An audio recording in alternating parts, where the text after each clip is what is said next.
भटका हुआ था, क्यों छोड़ी? तो वो तो आया ही नहीं था। उधर तो मैं फेल हो गया था। तो जिंदगी के बहुत बुरे साल है। हम फर्स्ट ईयर पढ़ा करते थे, और एक कोई मेरे सीनियर थे, वो सीनियर भैया फिलोसॉफी की कोचिंग जाते सर के पास, बीकानेर पढ़ते, तो वो मेरे पास में रूम लेकर थे, फिलोसॉफी कोचिंग जाते। 2007 की बात है, वसुंधरा गवर्नमेंट का लास्ट साल चल रहा था, 8 में चुनाव बने थे, तो 7 से 8 वाला लास्ट साल चल रहा था इनका, दिसंबर के आसपास की बात है। और एक दिन वो भैया मेरे पास आए, उन्होंने आके मुझे कि हमारे वो जो फिलोसफी वाले सर है ना, उन्होंने कहा है कि वसुंधरा गवर्नमेंट, बीजेपी गवर्नमेंट ने एक स्कीम शुरू की है, और युवाओं को स्किल डेवलपमेंट किया जाएगा, युवाओं का स्किल डेवलपमेंट किया जाएगा, और उन्हें प्राइवेट सेक्टर के अंदर अच्छी अच्छी नौकरियां दी जाएगी। तो एक उसके अंदर है एनिमेशन। तो एनिमेशन क्या होता, हम तो ये भी नहीं जानते थे। तो उसने कहा ये नहीं होते अपने कार्टून टॉम डिक हैरी? मैं कहा अच्छा, तो ये बनाने की वो सिखाएंगे। तो क्या करना है उसके लिए? तो उसके लिए एक एग्जाम देना पड़ेगा, और उस एग्जाम में जो पास होंगे उनको गवर्नमेंट सेलेक्ट करेगी, गवर्नमेंट सेलेक्ट करके उनको कोर्स करवाएगी, फिर गवर्नमेंट उनका प्लेसमेंट करेगी, और फिर नौकरी नौकरी। तो मैं को तो आप दे रहे हो? तो उन्होंने कहा हाँ मैं दूंगा एग्जाम। पर यार मेरे एक दिक्कत है, उस एग्जाम में जीके आएगी, और मुझे आ रही है जीके थोड़ी कम आती है, तो मैं क्या हेल्प कर सकता हूं? तो उन्होंने कहा तू भी फॉर्म भर दे साथ में, तो ये रोल नंबर आगे पीछे आएंगे, जैसे फॉर्म लगाएंगे वैसे वैसे रोल नंबर, और तू मेरे को जीके के 2-4 सवाल बता देना। तो मैंने कहा ठीक है भर दो आप। तो मेरे पास पैसे ही नहीं है फॉर्म भरने के, ये कि भाई मैं क्यों भरूं फॉर्म? उसने उनको 200-300 रुपए फीस बताई, तो उनका फॉर्म मैं भरूंगा, तो चिंता ही मत करना। तो मैं ठीक है भरिया हो। तो वो भैया फॉर्म भर के आए, आगे पीछे से रोल नंबर है, हालांकि इतनी सी जीके मेरे को आती थी, पर वो सिंपल सिंपल ही पूछते थे, देश के गृह मंत्री का नाम बताइए, उस टाइप के सवाल। पर 12th क्लास के बच्चों के लिए, आप साइंस बैकग्राउंड से आते हो तो वो चीजें भी नहीं आती उन दिनों के अंदर, मुझे थोड़ी आती थी। तो मैंने उन भैया को 2-4 कोई सवाल बता दिए, वो 2-4 ही बताए होंगे। टाबर होते हैं तो डर भी लगता है कि बताए, वो टीचर आगे खड़ा ही रहता है, ऊपर छाती पे खड़ा रहता है, देख लिया तो ये कर देंगे वो कर देंगे। तो एक आदमी में किसी में उन्होंने पेपर धीरे से बी बी बी सी, यूं 2-4 के अंदर कर दिया। फिर लास्ट के अंदर उसके अंदर थे कि कोई 3 चित्र बनाने थे, 2D और 3D के 3 चित्र बनाने थे। तो चित्र बनाने वाले टाइम मैंने उनको कहा भैया बना लिए चित्र? तो उनका नहीं नहीं पेपर तो हो ही गया, और मैंने कर दिया, मुझे भी आ रहे थे, तूने थोड़े और बता दिए, अपना सिलेक्शन वैसे हो जाएगा। उन्होंने वो पेंटिंग बनाई नहीं, मैंने वो 2-3 पेंटिंग बना दिया, हालांकि मैं इतना वाहियात पेंटिंग बनाता हूँ, पर फिर भी यूं कर दिए। वो एक तो छोटी क्लासों में झोंपड़ी सी बनाते थे, उन्होंने कुछ ही कहा था कि यूं कुछ बना दीजिए, तो अपने एक तो झोंपड़ी बना दी, है ना, यूं गेट बना दिया, यहाँ से एक रास्ता बना दिया, यहाँ पर एक आदमी जाता हुआ दिखा दिया, यहाँ पे एक महिला बैठी है, तुम कब आओगे टाइप का, यूं ट्रकों के पीछे होता है ना, तो वैसे यूं बढ़ा दिए 1-2 मैंने चित्र उसमें। इधर पहाड़ बना दिए, सूरज निकल रहा है ना, मोर, जो जैसे बन सकता था वैसे बनू दिए। अब लकीली उन भैया का हुआ ही नहीं, मेरा हो गया। तो अब छोटे टाबर होते हैं, उस टाइम किसी भी एग्जाम में सिलेक्शन हो आपको खुशी मिलती है। तो बड़ा राजी हुआ, और मेरा सिलेक्शन हुआ। एक दो किन्हीं दोस्तों से पूछा, जो लोकल वाले बीकानेर के दोस्त थे, मगर मेरा एनिमेशन में सिलेक्शन हुआ। उनको एनिमेशन क्या बात करता, तेरा एनिमेशन हो गया? तो अपने को लगा यार बहुत बड़ी चीज होती है। मैंने पापा को फोन किया, मैं मेरा ना कोई एनिमेशन के अंदर सिलेक्शन हो गया यार, मैं जयपुर जाऊंगा और वहां जाके कोर्स करूंगा। तो पापा ने कहा होता क्या है? मैं ये ऐसे ऐसी चीजें होती है। पापा ने अपने साथ वाले टीचर्स वगैरह थे उनसे पूछा, उन्होंने कहा अरे आपके बेटे का एनिमेशन में हुआ।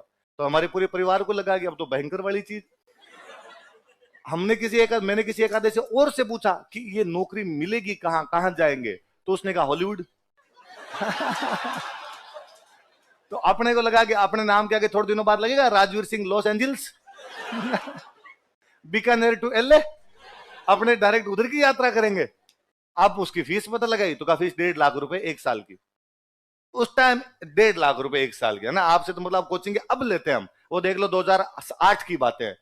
और फिर भी मैंने पापा को फोन किया, पापा ने कहा यदि तू लॉस एंजल्स जाए तो अपने तो गांव वाला खेत बेच दे, 1.5 लाख क्यों, तेरे को 10 लाख करके दे। और घर वालों की 1.5 लाख फीस, अपने यहाँ पर आए, वो कोर्स करने लग गए, 1.5 लाख वो फीस के लेके, 1 लाख घर वालों के और लिए। 12-13 महीने वो चले यहाँ पर, 12-13 महीने चले, इतने तो हमने मंगाई लिए होंगे, 8-10 हजार रुपए महीने के आते, तो भी इतने आ जाया करते थे। यूं करके घर वालों के 2.5 लाख का हमने चुना लगाया बहुत ढंग से। यहाँ आने के बाद मुझे पता चला कि अपने को इसमें कक्का ही नहीं आता, क्योंकि वो एनिमेशन पूरी तरीके से 2 चीजों पर टिका हुआ था। एक आपको कंप्यूटर का ज्ञान बहुत अच्छा होना चाहिए, एक आपको इंग्लिश आनी चाहिए, मुझे दोनों ही नहीं आते थे।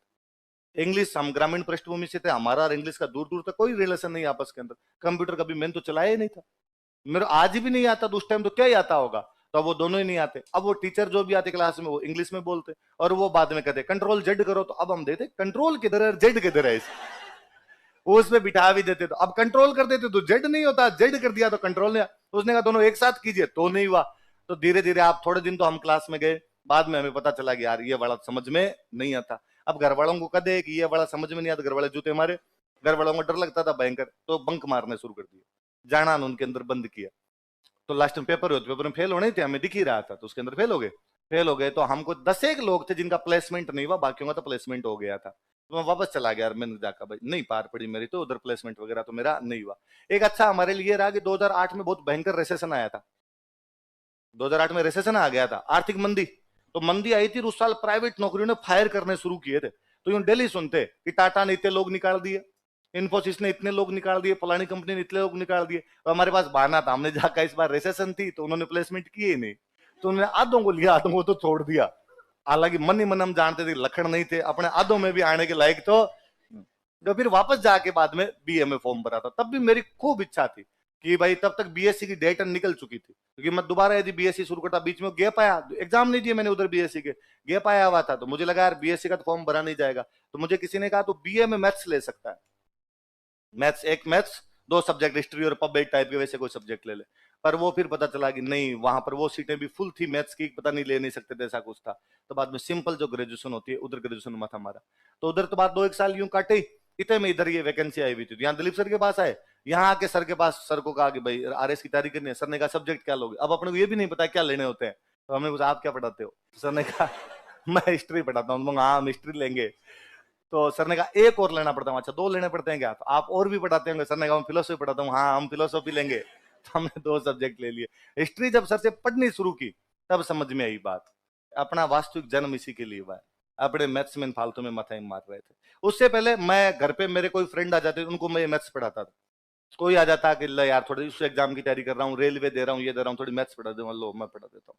तो थोड़ी ना ना ना ना, एसएससी वैसेसी कभी नहीं की। फिर इधर वाले एग्जाम दिए, ये दिए थे। तब साथ वाले कई कहा करते थे एसएससी दोन, ये दोन। पर यहाँ हम दिलीप सर द्वारा फिर गाइडेड मिसाइल थे पूरी।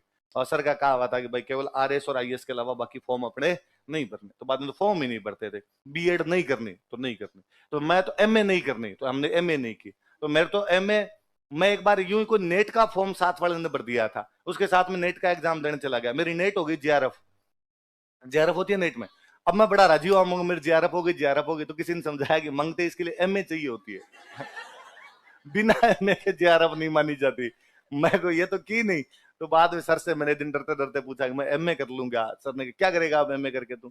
तो मैंने कहा सर मेरी नेट हो गई गलती से, जेआरएफ और हो गया उसके अंदर, और अब लोग कहते हैं इसकी तो वैल्यू ही नहीं है यदि तूने एमए नहीं की तो नेट होने के बाद में एमए की हुई। तो बाद में एमए की। फिर तब तक इधर वाले फील्ड में इतना घुसे हुए थे भयंकर तरीके से कि बाद में लगा कि चलो पीएचडी कर ले। तो अभी मैं 2 दिन बीच में गया हुआ था। मैंने कहा जोधपुर क्लास है, तो मेरी वो पीएचडी जोधपुर यूनिवर्सिटी से चल रही है वहां से, कि यहाँ राजस्थान यूनिवर्सिटी में सीटें नहीं निकली थी। 4-5 साल तक यहाँ वेट किया, उधर जोधपुर में सीटें निकली, उधर सिलेक्शन हो गया, सिलेक्शन हो गया तो मैंने वहां से फॉर्म भर दिया। मैं ठीक है यार वहां भी क्लास लेते हैं तो चले जाएंगे, रो जाएंगे। तो अभी जोधपुर में हिस्ट्री का सेमिनार और चल रहा था वहां 2 दिन।